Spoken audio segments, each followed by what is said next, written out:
تو یہ عوام ہی وہ مسیح بنے گی. تو وہ عوام جب اپنے جو ہے فیصلے خود کرنا شروع کرے گی اور جب اچھے قیادت اس کو جو ہے اس ڈائریکشن میں لے کے جائے گی, یہ ٹپنگ پوائنٹ جو آ رہا ہے, جو آ چکا ہے, وہ اس انقلاب کی صورت میں ہوگا. ٹائم جو ہے اس ٹکنگ ایوری ڈے جو ہے ایکسچیکر خالی ہوتا جا رہا ہے. اس لیے یہ مڈ ٹرم کا غبارہ جو ہے یہ خالی یہ جو ہے نہیں پھٹا ہے. اور وٹ ایور ابھی جو اسٹیٹمنٹ آئی ہے, یہ پولیٹیکل ایکٹرز جو باتیں کرتے ہیں ان پولیٹیکل ایکٹرز کو بتانے کی ضرورت ہے کہ جو عوامی لوگ ہیں, جن کو آواز آ رہی ہے, جن کو نظر آ رہا ہے, جو سن رہے ہیں تڑپنا اپنی عوام کا, ان کو سمجھ میں آ گئی ہے کہ یہ مڈ ٹرم الیکشنز از دی اونلی وے. آپ کو یاد ہے کافی ٹائم پہلے میں کہتی تھی this is not the only way, but اب کیونکہ ایکسچیکر روز خالی ہو رہا ہے, تو آپ کب تک, آپ کتنا خالی کریں گے ایکسچیکر کو؟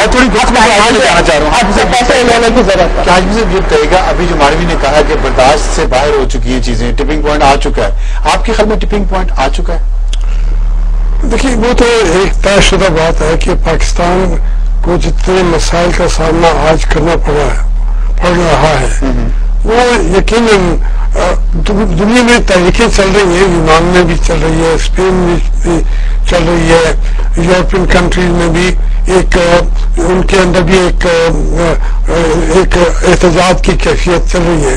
لیکن پاکستان تو جب سے بنا ہے, اس کو قیادت جو بھی ملی ہے لوگ گن رہے ہیں, لیکن میں سمجھتا ہوں کہ وہ قوم کو آگے لے جانے کا فریضہ جو ان کے اوپر تھا وہ انہوں نے ادا نہیں کیا, بلکہ بدقسمتی ہوئی. بہت بڑے بڑے لیڈر تھے اور انہوں نے بھی قوم کو آگے لے جانے کی بجائے بیچ میں دہار کے چھوڑ کے چلے گئے. تو اس لیے آج جو صورت سکتا ہے پورے ملک کے اندر وہ یہ ہے کہ اس حالات کے ساتھ وہ کمپرومائز کرنے کو تیار نہیں ہے. عوام نہیں ہے, وہ سمجھتے ہیں کہ ہم نے بہت لیڈر بنا لیے, ہمیں تو دھوکے کے علاوہ کچھ ملا نہیں. لیکن پھر آزاد کشمیر میں وہی جماعتیں کیوں کامیاب؟ لیکن میں پھر آپ سے یہ عرض کروں گا کہ یہ آپ جب ایک الیکشن کوئی بھی کرائیں گے, آزاد کشمیر کا کرا لیں کسی اور, جو ایک ایون سچویشن ہے اسی میں سے لوگوں نے جا کے آپ کو ووٹ ڈال لیے. اب وہ ووٹ جو آپ نے کشمیر کی بات کی, اس کے اندر آپ as a party, people party نے اپنی ورکنگ کی, کام کو آگے بڑھایا.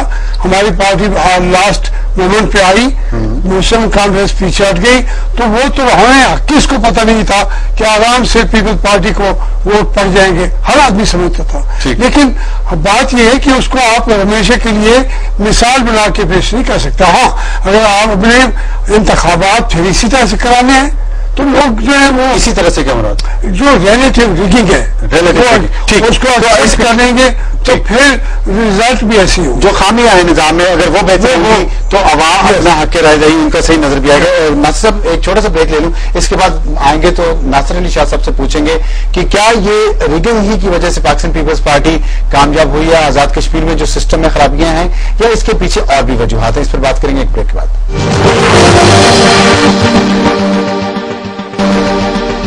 پروگرام میں دوبارہ خوش آمدید. بات ہم کریں کہ مڈ ٹرم انتخابات کا غبارہ پھٹ گیا. صدر آصف علی زرداری صاحب نے کہا ہے آزاد کشمیر کے انتخابات کے نتائج کے حوالے سے, اور اس پر ہم بات کر رہے ہیں تین باغیوں سے, سید ناصر علی شاہ صاحب, جاوید ہاشمی صاحب اور ماروی میمن.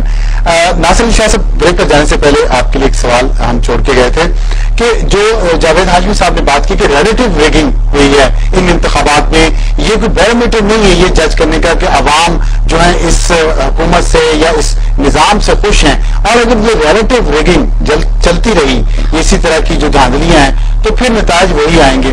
آپ کے خیال میں یہ ریلیٹو ریگنگ اصل پرابلم ہے, دھاندلی اصل پرابلم ہے, یہ لوگوں میں شعور نہیں ہے, لوگوں کو بیوقوف بنایا جاتا ہے؟ افسر صاحب, اس سے پہلے کہ میں اس کو آپ کی جواب دوں, آپ نے کہا کہ یہ تین باغی, میں تو اپنے طور کلیئر کروں کہ میں باغی نہیں ہوں. میں پاکستان پیپلز پارٹی کا رکن ہوں, قومی اسمبلی کے ممبر ہوں, اور پاکستان پیپلز پارٹی کی اس منشور سے, شہید ذوالفقار بھٹو کی سوچ سے اور بی بی کی سوچ سے وابستہ ہوں. یہ آپ کے لیے میں تھوڑا سا پہلے کلیئر, بی بی کے بعد والی سوچ سے وابستہ نہیں ہے. تو اب آپ نے ریگنگ کی بات کی. اب سب سے بات یہ, مجھے آپ بتائیں کہ 1977 کے بعد جتنے بھی الیکشن ہوئے ہیں, کیا اس میں ریگنگ نہیں ہوئی, کہ کیا وہ فیئر اینڈ فری الیکشن ہے؟ صحیح ہے. ہر پارٹی یہ الزام لگاتی ہے. اور جب کوئی پارٹی ہار جاتی ہے وہ لازماً اس کو کوئی بہانہ نہیں ہوتا پھر کہہ دیتا کہ وہ ریگنگ ہوئی ہے. ٹھیک ہے. بات اصل میں یہ ہے کہ ہم نے سیاسی کلچر کو تبدیل کرنا ہے. کیسے؟ سیاسی کلچر کو آپ نے ایجوکیٹ کرنا ہے. آپ نے پہلے بھی کہا آپ نے سیاسی کلچر تو سیاستدانوں کا کام تھا ایجوکیٹ کرنا.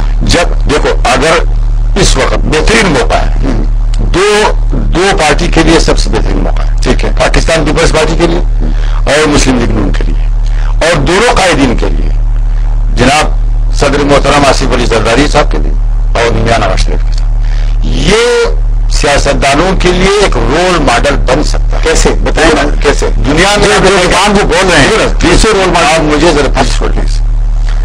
ہر فیلڈ میں کسی نہ کسی کو رول ماڈل ہوتا ہے, چاہے وہ اسپورٹس میں ہو چاہے وہ کسی بھی شعبے سے تعلق رکھتا ہو. اگر باکسنگ کے میدان ہو تو بندولی کے لیے رول ماڈل لوگ بناتے ہوتے ہیں, اگر فٹ بال کے میدان ہو تو پہلی کو بناتے ہیں, اسی طرح اسکواش کے میدان ہو جہانگیر خان کو بناتے ہیں. اس سے پہلے شہید ذوالفقار علی بھٹو رول ماڈل تھا اس 70 کے دور میں, اور ایسے بڑے بڑے اشخاص جو 70s میں سیاست کرتے تھے, میں خان عبد الولی خان کے نام لیتا ہوں, اپوزیشن سے تعلق رکھتے تھے. مطلب یہ لوگ رول ماڈل تھے لوگوں کے لیے, یہ اصولوں کی سیاست کرتے تھے, یہ پالیٹکس کرتے تھے, پالیٹکس کو ایک معتبر چیز سمجھتے. اب کیا ہے پلیز آپ مجھے کہنے دے رہے